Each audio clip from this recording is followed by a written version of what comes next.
Hey, everybody. And take it away, Kevin.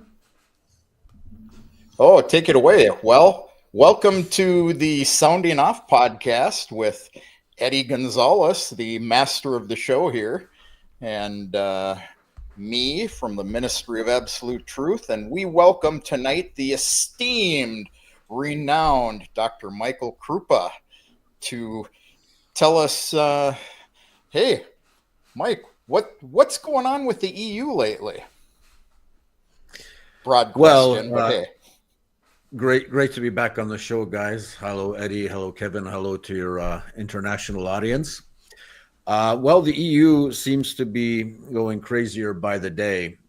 We've noticed that in the last 4 to 5 months, ever since basically Trump was inaugurated as president of the United States, we've seen this growing disconnect between what the official, in very general terms, policy line of Washington is, i.e., to end the war in Ukraine, but also take into consideration that Russia has special interests in this war. And the European Union, on the other hand, which wants to also see an end to this war, but in very unrealistic terms, because it believes the only way that this war could end is by, a total capitulation by the Russian side. Although we do hear rumblings sometimes coming out of the EU that these maximalist demands from the EU regarding Russia, that Russia has to give back territory, that Russia has to compensate Ukraine, and so on, that they're not realistic. But the general line, as we see, and that's what counts at the end of the day, because that's how countries communicate and that's how they send signals to each other, is that Russia has to leave Ukraine, Russia has to compensate Ukraine, yada yada yada. So basically, the same themes that were espoused during the Biden administration are basically still in force in the European Union under Trump. Now, the interesting dynamic in all of this is that you've probably noticed that Trump has sort of two camps around him when it comes to Ukraine. So, the first camp I would call the America First camp, which is definitely, Steve Witkoff, who's met with Vladimir Putin, I think 3 times now. He has a very deep understanding and appreciation for why the Russians began the special military operation, first off, and second, how they see a viable path to ending this war. So Witkoff does seem to understand this. I was actually pretty shocked by shocked obviously in a positive sense by his interview with Tucker Carlson from a few weeks back, where he demonstrated an understanding of the situation, which bears, it's basically a demonstration of reality. He knows what's going on the ground. He actually seems to have listened to what Putin told him. And he didn't come back crying and yelling that, these bad Russian imperialists, they want more. No, he noticed in the Tucker interview that what the Russians want is pretty much grounded in reality. And it's a reality that neither the European Union nor the United States can change. So Witkoff is definitely in the America First camp. Then you have J.D. Vance, who's also most of the time seems to understand that this war has to end while taking into consideration the demands that Russia has put forward. And then you have the other camp around Donald Trump, which I would call the Kellogg cereal camp, represented by none other than General Keith Kellogg and a lot of his minions. And to some extent, I would say to some extent, because they sort of divided on this issue by Marco Rubio. I think Scott Bessent, the Treasury Secretary, is in this camp. Where they put out these unrealistic scenarios of a 30-day ceasefire, that Moscow has to roll back somehow, things that are never going to happen, things that the Russians have said on numerous occasions that aren't going to happen.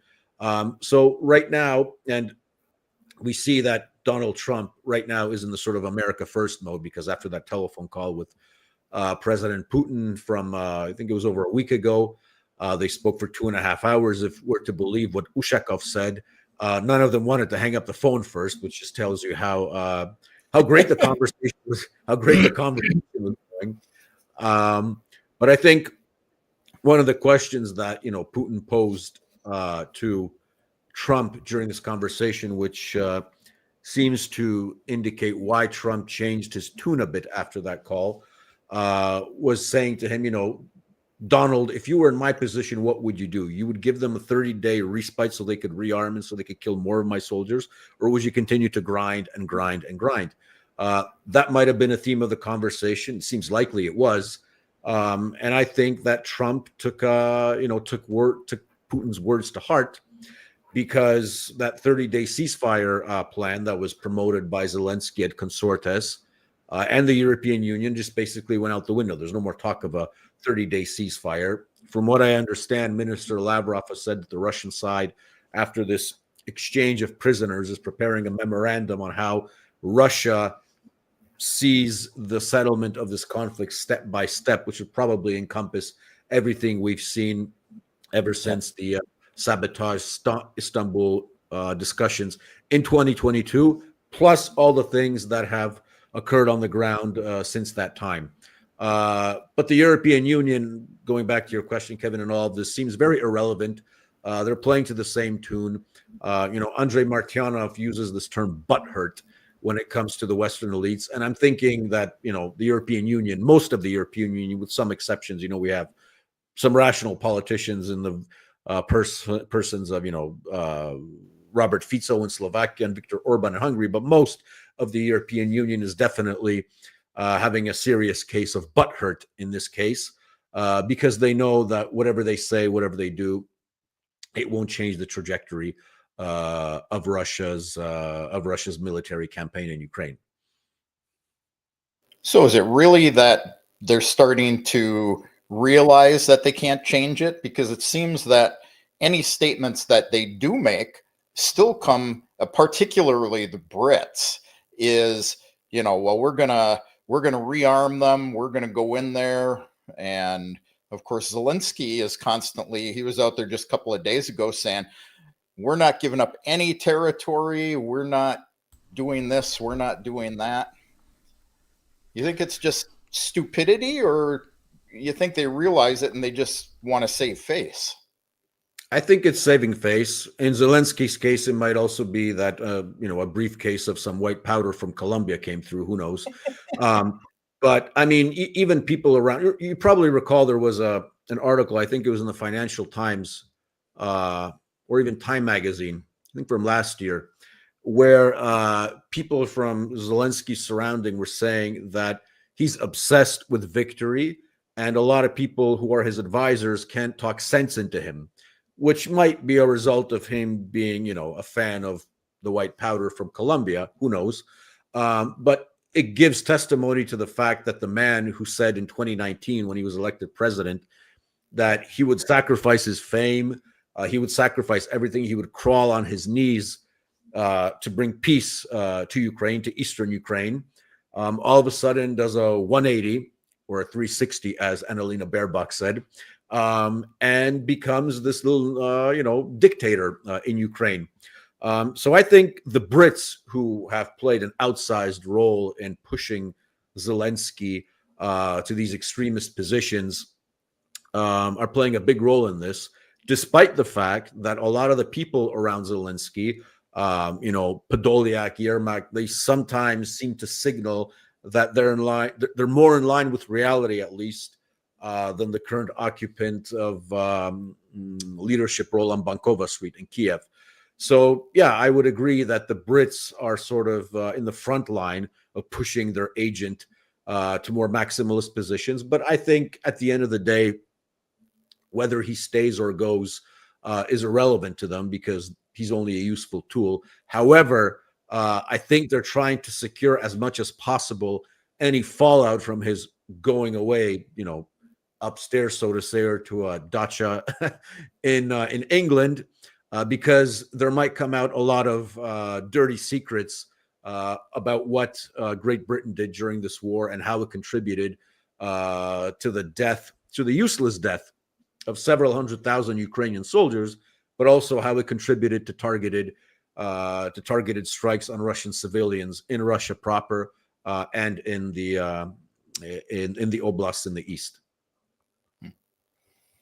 Well, so what do you think about the fact that Trump seems to have gotten the message, but he's still supplying intelligence and weapons. And is this just keeping his economy going through the military? I think Trump doesn't have a firm handle on a lot of the policy ins and outs of what's happening, in the sense that, I'm not saying he's not supporting the continual sending of arms to Ukraine, but it also could be a case of, you might recall that one Ambassador Jeffries once admitted that despite the fact that Trump gave the order to pull out American troops from Syria, I think it was, in 2017, we just ignored that order and kept the Americans there. I mean, it's just recently that the American soldiers have actually left Syria finally. So I'm not sure the degree to which, Trump has given orders, although, with Hegseth in there, you would expect a loyalist who would actually take the boss's orders seriously. I think I wouldn't do it if I were in Trump's shoes, obviously, but I think Trump might be trying to keep his options open, seeing this as sort of leverage against Russia in the negotiations. I think if that's the case, then Putin understands the game. But on the other hand, I think this has a lifeline in the sense that it's a lifeline to Ukraine, but it could end very quickly, because remember how quickly, for those couple of days after that spat in the Oval Office, the intelligence sharing operation ended. And you can see the desperation in Kiev very quickly, which just goes to show that if you cut off the weapons coming in, through Poland, unfortunately still to Ukraine, from the United States, among others, how that would contribute to a settling of this conflict, basically ending this war. So it's hard for me to say why Trump is still doing this. But, we have to admit, unfortunately, that because he's still doing this, he can no longer claim credibly that this is just Joe Biden's words. No, sorry, Mr. President, this is now your war. The quicker you end it, the better. But the moral responsibility for everything that's happened since, you have signed off on the latest tranche of munitions going to Ukraine falls on you, whether you like it or not. And I think a lot of the MAGA people are starting to take notice that, it's been a couple of months. Where's the end of this war? Okay, nobody really believed Trump when he said, I'm going to end it in 24 hours. That was obviously just, political cheap talk.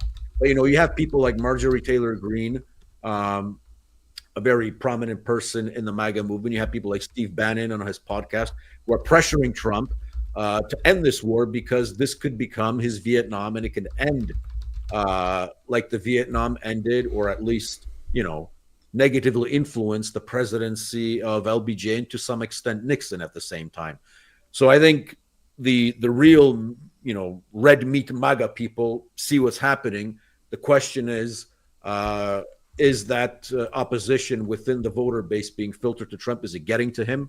Does he understand the consequences of those munitions continually flowing to Ukraine, especially if he claims, he's a humanitarian, and he always uses that number, 5,000 soldiers are dying every day. Well, they're dying for a reason, Mr. President. So hopefully that'll change in the near future. Mike, I'd like to ask you about, as you just alluded to, the bipolar statements that seem to be coming from the Trump camp. Because even though, Trump has softened a lot of the anti-Russia sentiments and statements that were coming out from the Biden administration, they've kind of softened toward Putin. They've softened toward Russia, and wanting to put this behind him. But how does the EU see this? Do they see Trump as a traitor, quote unquote, to the allies as he pivots his attention toward Russia?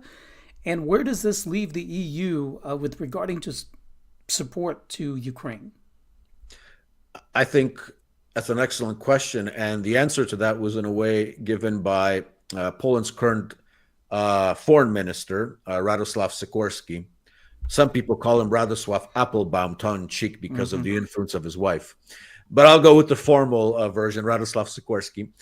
He said that, I think it was in an article in French Le Monde, if I remember correctly, that we should prepare for the eventuality of the United States leaving Europe and all the consequences that entails. So I think during the first weeks of Trump's presidency, they wanted to win him over by saying, America makes money on NATO. America makes money on the fact that we're buying American equipment. The alliance is strong. We need to keep Atlanticism going as the basis of the so-called rules-based international order. But as time went by, and especially with the recent revelations that Trump is going to slap a 50% tariff on the European Union, that's obviously not a friendly signal. So the Europeans, and obviously the rumblings about Greenland in the beginning of the administration, which have somehow a little bit died down, at least for now, which was basically threatening a NATO ally in essence. So Trump was mocking the entire idea of collective self-defense, of the alliance system, which I think at the bottom, at the end of the day, Trump really doesn't give a hoot about, which is a good thing at the end of the day also in the context of that we're speaking here. So I think they've come around to the conclusion that the United States not only is seriously contemplating leaving Europe and possibly either de-Americanizing NATO as such or leaving NATO as such. I think those are the two options on the table. But also that, after Trump, we might have another 4 years of a J.D. Vance, for example, or 8 years of a J.D. Vance.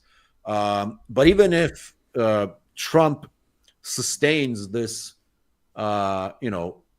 pivot back to Fortress America, even if a Democrat comes back to power, it'll be very hard to rebuild the so-called rules-based international order, at least as we know it, as we see it today. So he will fortify many of his positions if he's actually serious about being America first in this regard. So not only is the United States potentially leaving Europe, which scares the hell of a lot of the liberal European elites, but the United States now begins to see the European Union more and more, not so much as a partner, not so much as an ally, but actually as an adversary, if not an enemy. I mean, let's recall what J.D. Vance said in his speech at the Munich Security Conference, which was basically, he was just gunning away at the, hypocrisy of the European liberal elites. I think it was a fantastic speech and it needed to be said.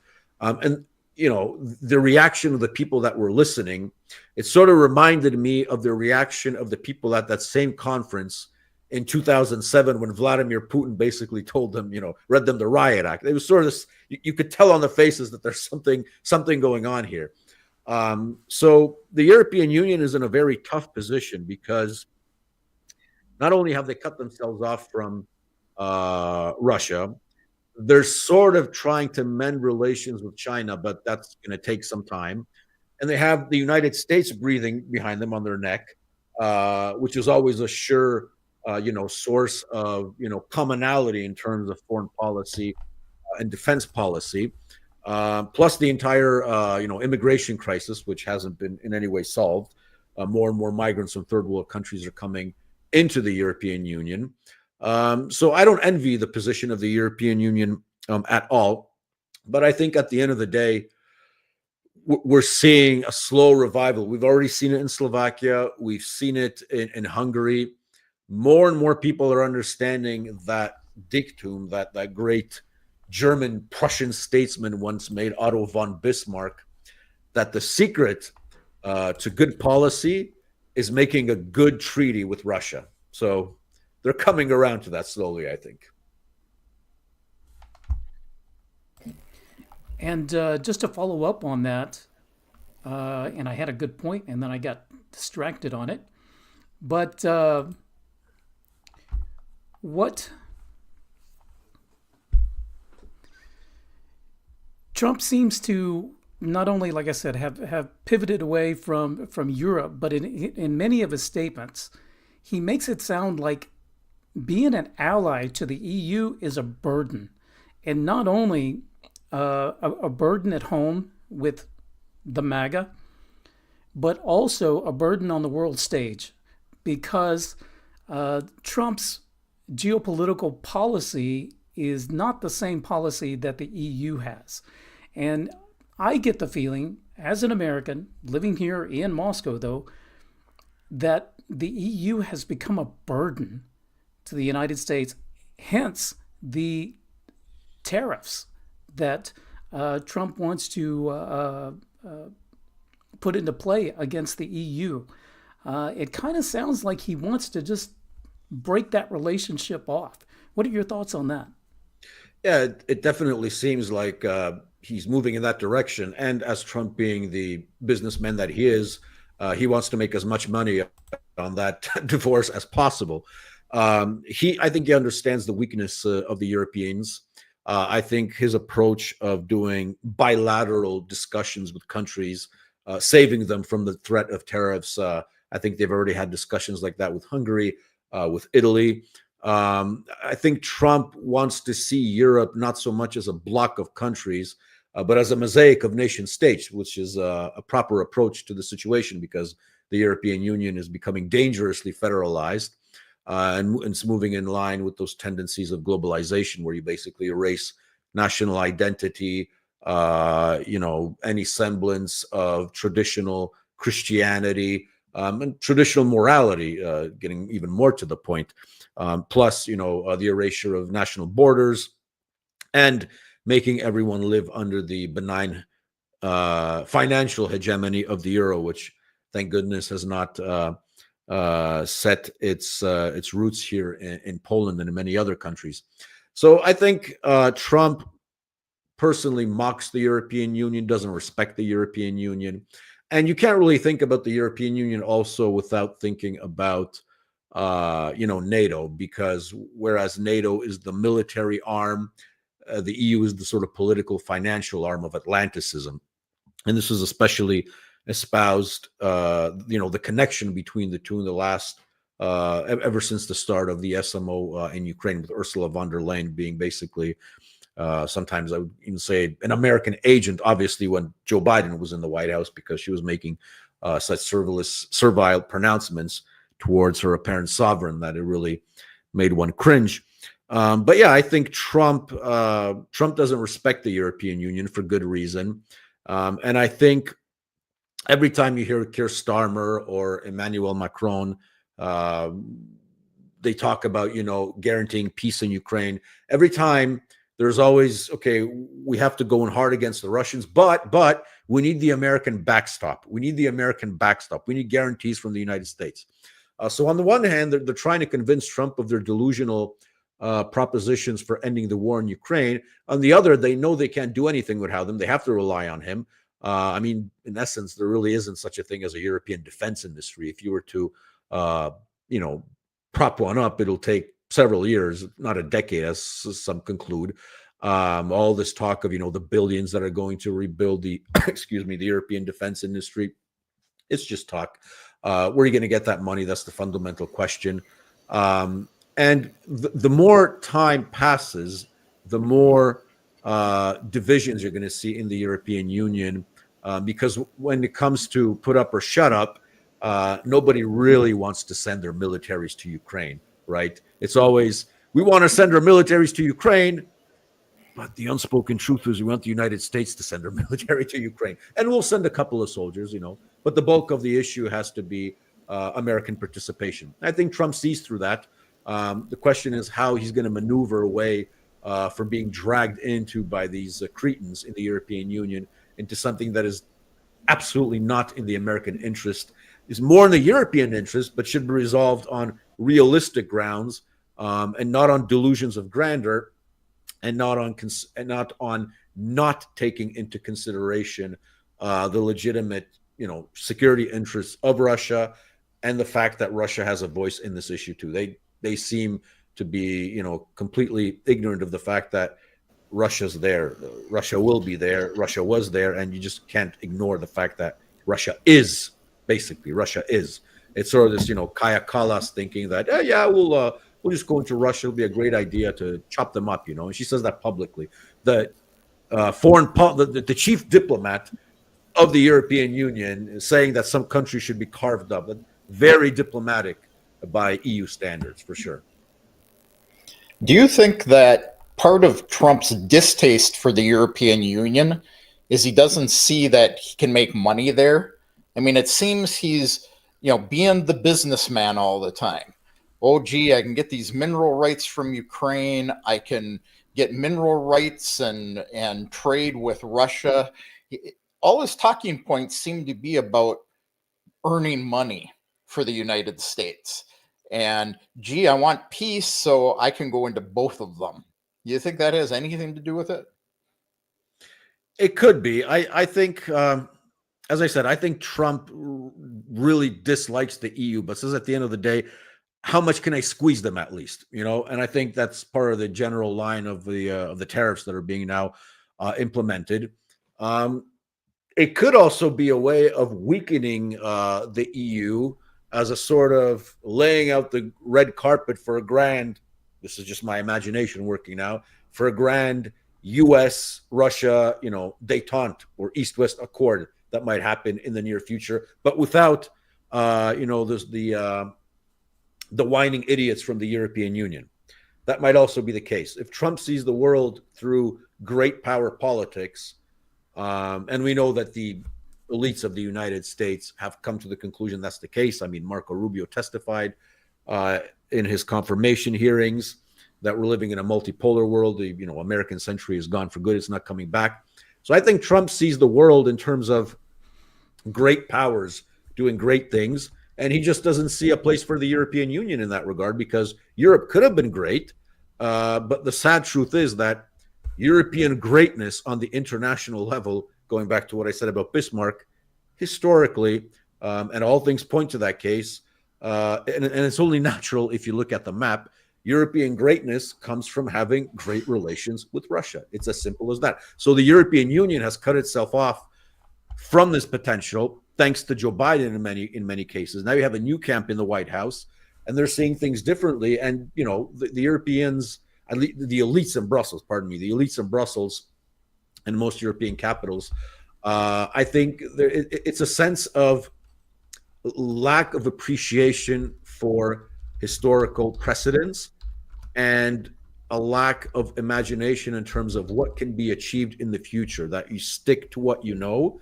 these outdated Cold War modes of thinking, tainted with a lot of the, this undercurrents of racism that, the Russians are Slavic bastards, drunk. They're inclined to spy, as what's his name? One of the chief American spy masters testified once that the Russians are, almost inclined by their DNA to spy and to play into intrigue. That undercurrent is there definitely, and that's not going anywhere. They're standing in one place. The world is moving forward, and they're being played. And if Trump can make money on them, why not? Mike, we've got a question from one of our viewers, and that is, at what point do we call this Trump's war? It was said that if the war went past 100 days, Trump ran the risk of this war being pinned on him. So was that just a talking point, or is there some truth to that? No, as I said, we have to be honest with the situation, and this is Trump's war now. Enough time has passed that he could have pressured the Ukrainians to either talk with the Russians seriously or hasta la vista, baby. The money is still flowing. The cash is still flowing. Keith Kellogg is still there. I don't know why. This is regrettable, but when you have the American secretary, the Treasury secretary, calling Vladimir Putin a war criminal, that doesn't really serve the interests of good diplomacy. So no, unfortunately, Trump could say whatever he wants. He in many respects, he acts like a man-child. He will continue, throwing around the mantra of this is Biden's war. Yeah, but it's also your war, Donald, unfortunately. Now, hopefully that'll change, hopefully in the near future.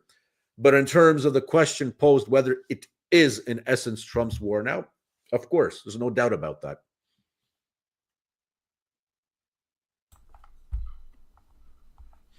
Kevin? Well, so Mike, what I've been asked by people to ask you is, why is it the European Union, Europe in general, their governments, continuing this mantra? Like you say, they're realizing now and they want to save face, but against the will of their people? Or isn't it against the will of the people? I think the majority of the European population in general, if you go sort of cross-border, do not want a further escalation of this war, and nobody wants a confrontation with Russia. So, and we're seeing the trends. I mean, I can give you an example. In Poland, we had a presidential elections a week ago on Sunday. The second round is going to take place next week on Sunday also. And even though the two major candidates of the two major parties basically ruling Poland for the last 30 years, they came in first and second place. The next two candidates, Sławomir Mencen and Grzegorz Braun, garnered just over 20% of the votes in total.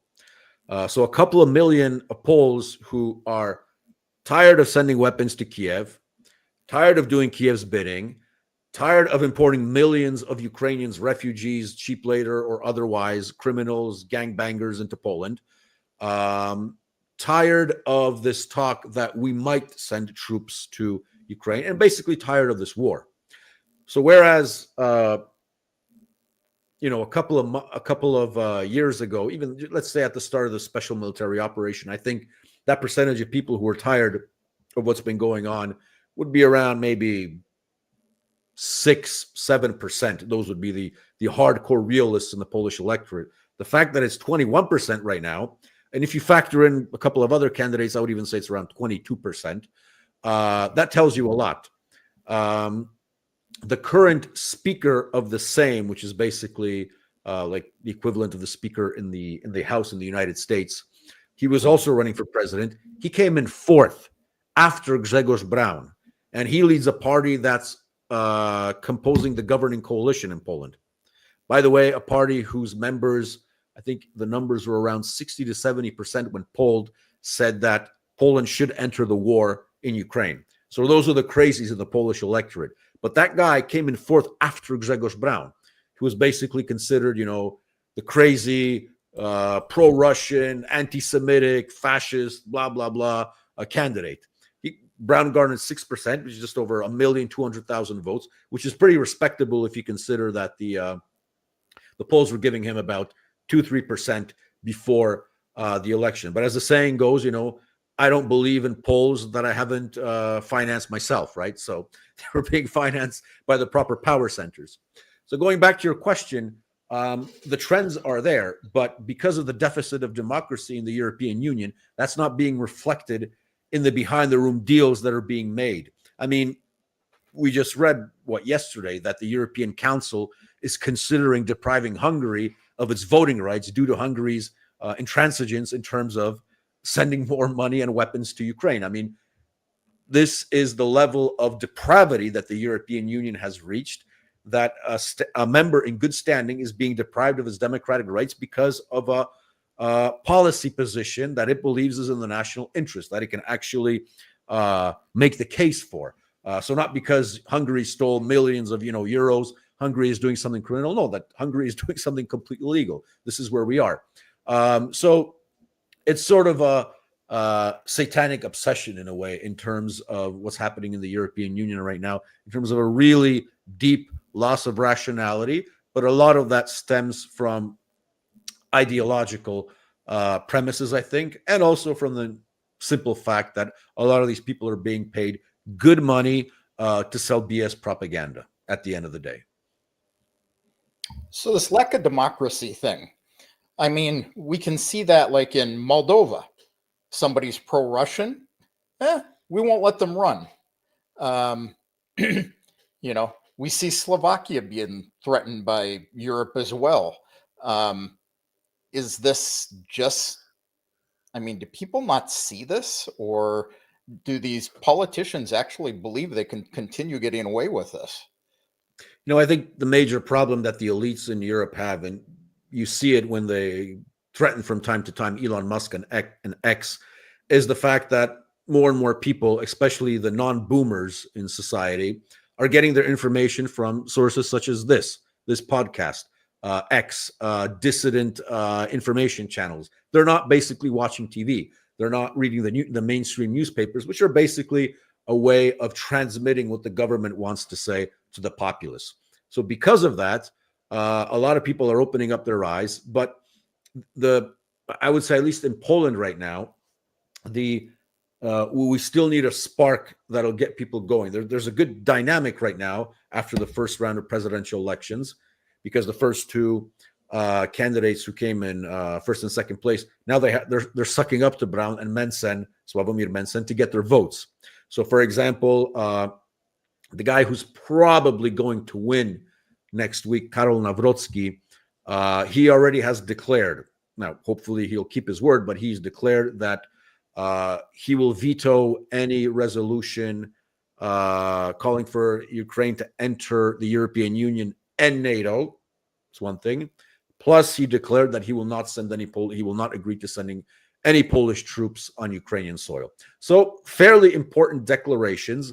The other guy who came in first place, the current mayor of Warsaw, Rafał Trzaskowski, who at one point, by the way, during the last debate said, "I'd rather take money from George Soros than be in Viktor Orban's camp." Literally, he said that, which just tells you where he's coming from. He hasn't made such a declaration. So the interesting thing is, by the way, when it comes to Nawrocki, Nawrocki is the official candidate of the Law and Justice Party, which unfortunately was running Polish policy at the start of the special military operation and did a lot of bad things in that regard, to say in a mild way.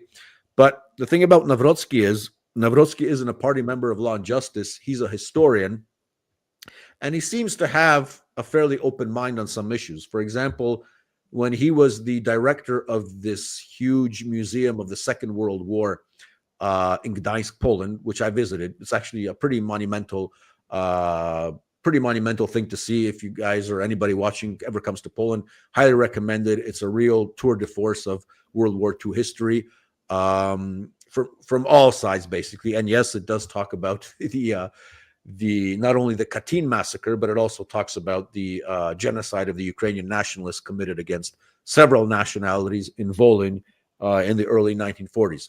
But getting back to Nawrocki, when he was the director of the World War II Museum in Gdańsk, he actually traveled to Moscow for a discussion with Russian historians. I think it was on the issue of collaboration between Russian and Polish historians. And now they're bringing that up in the campaign that, oh my God, he went to Moscow, he's a traitor, blah, blah, blah, blah. Now, obviously, Nawrocki, unfortunately, because it's a campaign to cover his tracks, he says, no, I was there, for professional reasons. I wholeheartedly condemn the neo-imperialist Russia, blah, blah, blah. But it goes to show that he went there in 2018. So the atmosphere was already toxic in 2018. So if he was willing to go to Russia in 2018, had the cojones to travel to Moscow, I think I might give him the benefit of the doubt that he might be more courageous in some aspects vis-a-vis Russia when he becomes president. He also stated in one of the interviews before the first round of elections that while he condemns, Russia wholeheartedly for the war, he does believe that diplomatic channels have to be open, that we can't sever ties with Russia. Whereas Trzaskowski, on the other hand, so the guy who came in first, the liberal mayor of Warsaw, has said that basically, to hell with Russia, we got to do a color revolution in Moscow. That's his approach.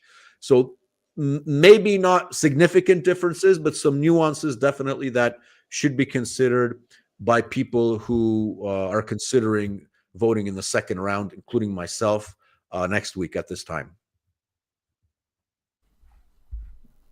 Eddie? Mike, I have a question with regard to the EU and its relationship toward China, and more specifically toward BRICS.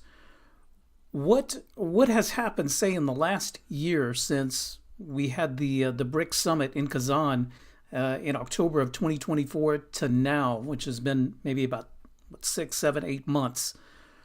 Where's Europe's position with regard to China and BRICS in general?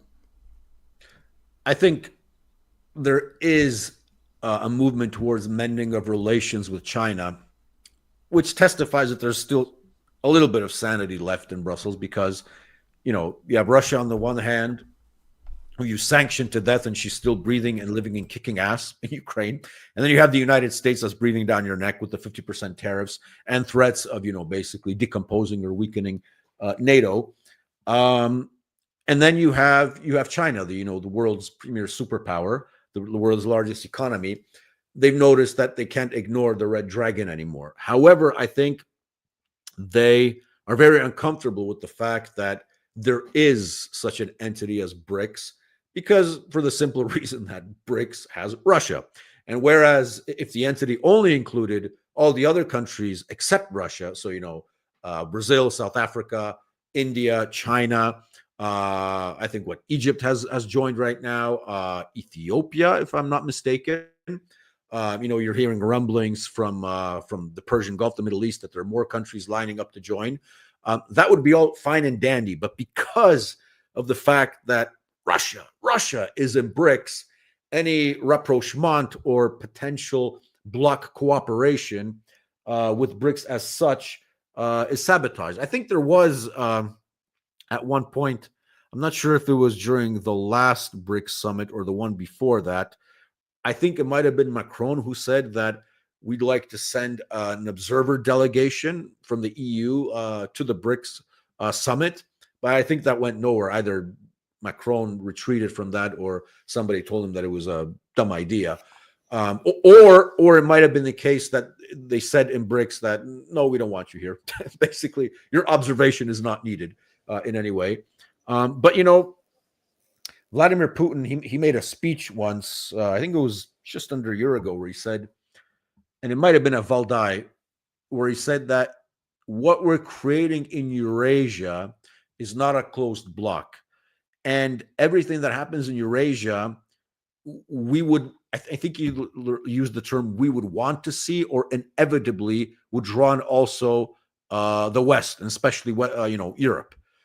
He said it's not a closed organism, this dynamic that we're creating on the geopolitical scale in Eurasia. So he's keeping the door open. I think he's keeping the door open because he realizes that, this generation of, pardon my language, but retards, basically, and historical retards in Brussels and in many European capitals, at the end of the day, is going to have to move on. And you're going to see a new generation of leaders who are coming in who will say, there's so much money to be made in Eurasia. We have to connect our economies. Let's do it. And oh, by the way, Russia, we understand your pivotal role in this, and we want to be friends, basically. So right now, we're still at a moment where the European Union is very unhappy with the fact that BRICS incorporates Russia. But they'll come around. They'll have to come around, either as individual nation states or as a bloc, if the European Union bloc still exists in a couple of years. But the signal was sent from Vladimir Putin that we're by no means closing this Eurasian project from people in the West.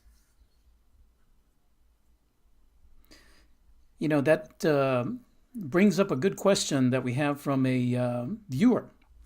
It says, does Mike think countries or the presidents of countries in the EU can have a say in their own countries while being a part of the EU? It looks to me the EU controls everything: banks, immigration, social values pushed. And what you said about President Putin leaving BRICS open to individual nations to join, not so much the EU. How much independence do nations of the EU actually have to make agreements, like, let's say, joining BRICS?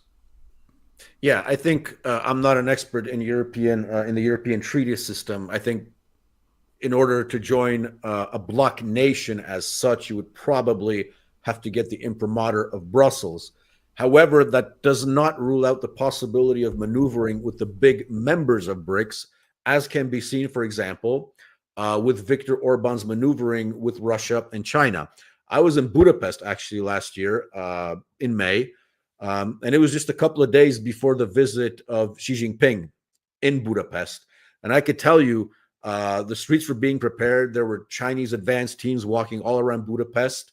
And what I noticed also is the very strong presence of Chinese financial institutions like the Bank of China in Budapest. So whereas a nation state, most likely, as I said, if anybody sees something different in a European treaty, let us know in the comment box. But whereas a nation state most probably can't join a block of countries without consent from Brussels, you can have obviously bilateral good relations with many of the players in BRICS. And Orban is basically leading the way in this because, he's getting energy from the Russians. He has his own independent foreign policy regarding Ukraine. And he's making pretty good deals with the Chinese as a trustworthy partner. And he's trying to milk as much as he can from the giant Chinese economy, which is only natural. So, and the thing is, a lot of other countries can follow suit if they wanted to. But you have to have a certain intestinal fortitude to go against the grain, so to say. But on the one hand, I mean, you have to give him credit. You have Slovakia and Hungary, two small countries that are fighting for their national interests successfully, I have to admit. And, the European Union tells Robert Fico, you can't go to Moscow. And Robert Fico tells him to basically, blat in Russian, go to hell. And he went there. He met Putin and he had a grand old time. It's that kind of fortitude that's needed in order for the Brussels machinery to say, it's not worth our time. Although, as I said, there is that proposition to deprive Hungary of its voting rights in the European Union. We'll see where that goes. So I don't think they're finished yet with Hungary. But if you know how to maneuver on the world stage, and I don't think Donald Trump is going to look too kindly on depriving Hungary of voting rights in the European Union. I think that'll start, pardon my French, a shitstorm. And I think J.D. Vance will be the point man on basically bashing the EU. And who knows, maybe Trump will maybe raise the tariffs even further if his great friend and ally, Viktor Orban is deprived of voting rights in the European Union. I mean, we've seen crazier things happen. If there's one thing about Trump, we know it's unpredictability. So, and I also think that that's one of the, not a primary reason, but it's one of many that the EU despises Viktor Orban. And that's his relationship not only with President Putin, but also with President Trump. Oh, yeah. And basically as a matter of fact, with all three major centers of power, because let's remember when the presidency of the European Union, which is rotational, was taken over by Hungary last year, what did Viktor Orban do? He went on a peace mission. He went to Kiev, he went to Moscow, he went to Beijing, and then he ended his trip in Mar-a-Lago to brief then candidate Trump on what happened. So he can enter any major capital in the world. People listen to him, people talk to him. And despite the fact that Hungary is a small country, they see that this guy is fighting for the national interests of his people, his country. And he can leverage some of the influence that he has in Central Europe to make good things happen and come out with good propositions. So, yeah, I totally agree with you. I would even say it's the European Union hates him for his relation first with Putin. That's a big no-no. Then with Trump. And then somewhere at the end with the Chinese, whom they themselves are trying to mend fences now. So, yeah, I totally agree with that. Yeah, and I think in some places it goes from hate to envy and back and forth. Definitely. I mean, in Poland right now, the major the enemies of the liberal establishment are two. So first, they either accuse you of being a Putin stooge, the typical repertoire, and then if that doesn't work, then they say, well, you're a Putin stooge because you support Orban. Orban likes Putin, therefore makes you a Russian agent, and so on. So we have two main black characters in the Polish liberal political scene that you have to have, hatred directed towards. Vladimir Putin, and then in second place, Viktor Orban. Well, since we're talking about Orban and Hungary, what are your thoughts about them appearing to be preparing for a conflict with Ukraine? Yeah, that's an interesting development. I haven't followed that story that closely, but from what I understand, there was apparently a spy scandal whereby the Hungarians, I think, were the first to discover that there's a spy operation coming out of the Ukrainian embassy in Budapest. Excuse me. Then the Ukrainians came back with apparently information that there are Hungarian intelligence operations taking place among the Hungarian minority living in Ukraine, that they were supposedly propagating anti-Ukrainian, anti-Kiev attitudes among those Carpathian Ukraine Hungarians that are living in Ukraine. I've seen the maneuvers on the Ukrainian-Hungarian border, which I think was a signal from Viktor Orban to Zelensky that he shouldn't mess around. But I think at the end of the day, Zelensky is smart enough to know that if he does anything with Hungary, he's going to incur the greater wrath of the man in the White House. And that's something that, especially after that phone call with Vladimir Putin, which Zelensky has already indirectly criticized on several occasions, I don't think he's going to go for the jugular. I don't think he's going to start something. I mean, he'd be stupid to do anything against Viktor Orban with Trump in the White House at this point.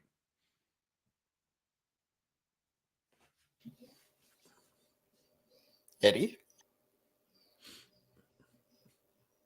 Yeah, you're Sorry, muted. I was out and I was muted. Yes. So, do we have any more comments? Let's see. We do not. We do not. We are stuck on that. So, going forward, where do you see the EU? And of course, you can't predict the future. We don't know what's going to happen next week. We don't know what's going to happen on June 1st. If these tariffs that President Trump is going to impose on the EU occur or not. But if the trajectory stays the same, the tariffs do get implemented, how much more can the EU take? I mean, at what point does their economy deteriorate that they say enough is enough? We've got to think about changing our strategy. I think it's going to be the Europeans that are going to either individually, most likely individually or collectively, are going to come crawling back to Trump, begging him to relieve them of the tariffs.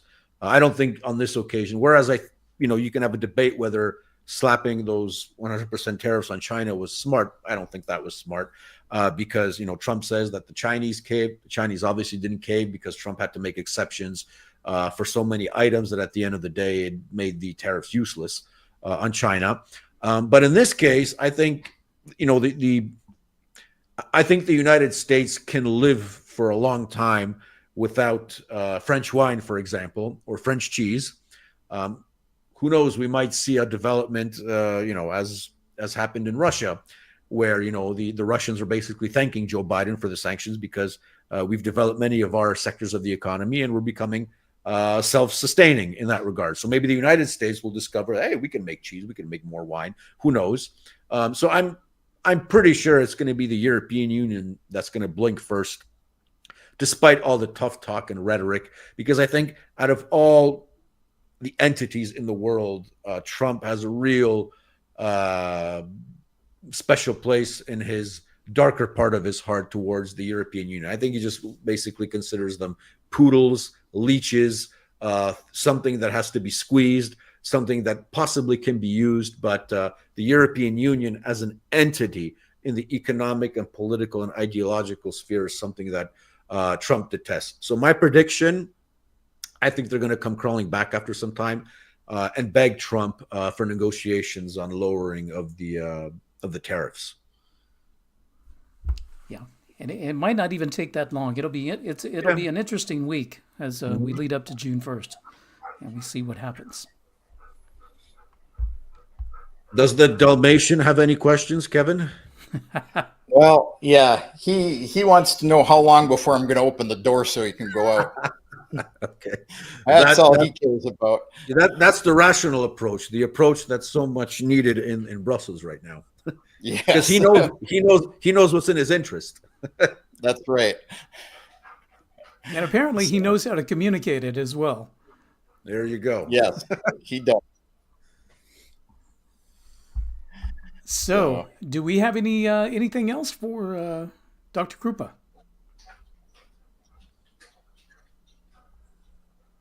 Kevin? Oh, that was for me? I thought yes. you were asking Mike if he had anything. No, I was asking you. Okay. Well, I'm going to ask Mike if he has anything else that he would like to throw out there. Well, I just noticed that I was on the town today, and this song just kept on repeating itself on my playlist in my telephone. I really liked it. It's on YouTube. I don't know if that's the original version, but it's called Moscow Never Sleeps. It's sort of a disco type hip hop version of the song. And I just noticed that I think the producer, I wrote in the comments section on YouTube, I'm listening from Poland and hope to visit someday. And the guy who put the song up on YouTube liked my comments. So maybe that's a good omen that sometime in the near future, I will not sleep with Moscow by my side. Very good, very good. We would welcome you here in Moscow. Definitely, definitely, and love to meet with you in person as well. I would definitely take up the invitation. Hopefully, things will settle down in the near future, in the sense that, well, you can still legally travel to Russia. You know, at one point you could fly from Warsaw to Moscow. As a matter of fact, I remember when I was a student in Lublin and I would travel through the Warsaw main railway station, I would see a train often, which must have been one of the most adventurous trains in Poland, because it was the Berlin, Warsaw, Moscow Express.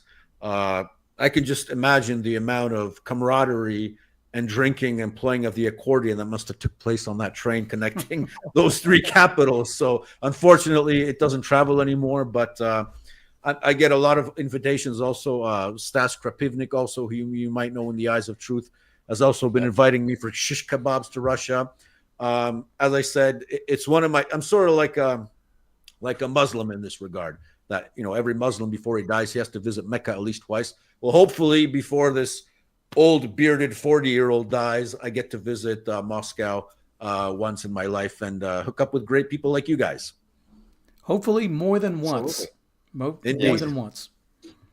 Absolutely. Dr. Krupa, thank you so much for joining us on the Sounding Off podcast and the Ministry of Absolute Truth channel by Kevin Michelizzi. And we shall see you all next time.